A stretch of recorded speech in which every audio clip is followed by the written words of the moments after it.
Well, we're at the end of this segment. Why don't I ask you, what was your proudest achievement of your time in government? What would you point to if someone asked you that question? Well, I guess it would be a couple of them. Certainly the CHA plan for transformation. Just, yeah, it's not complete yet, and it's not going to be complete for another 10, 15 years. But just, I didn't think that in my lifetime we would get rid of places like Taylor and Stateway and even parts of Cabrini, and we got that done. Mm-hmm. The other thing that we have to go way back, when I was originally in the Budget Office Tour 1, federal money came down for emergency medical service. It came down through the state.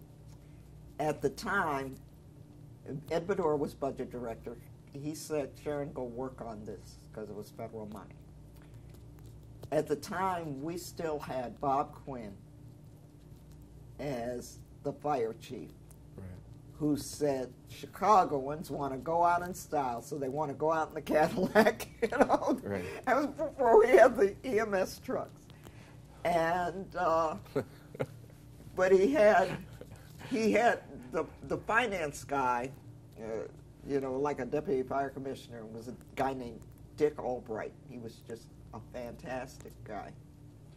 And so Dick and I worked on the first application to get the money to buy EMS units, to buy the rigs, because that was the big hump to get over, is how do you, because you need so many in Chicago. Sure. And you know, I always look at that. Whenever I see one of those little trucks running down the street, you know, Dick Albright and I wrote that grant, got the money for those rigs.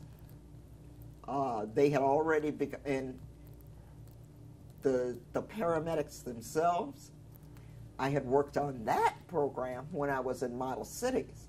One of the things we had to fight Quinn tooth and nail on was recruiting guys who were coming out of the Army as medics. This is the Vietnam War. So you had guys coming out as medics.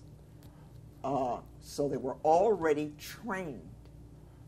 And we wanted to bring them in to the EMS service. Quinn wanted no part of that. These guys were largely black. Mm.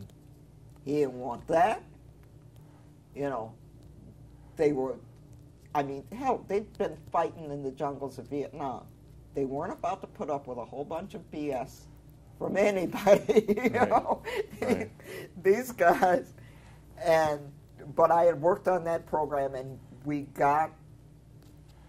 slowly got them into the paramedic service, or what became the paramedic service, the EMS service.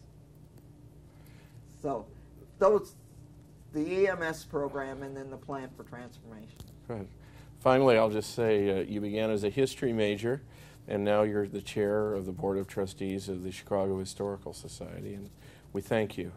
See, isn't it amazing what you can do? Thank you. Thank you.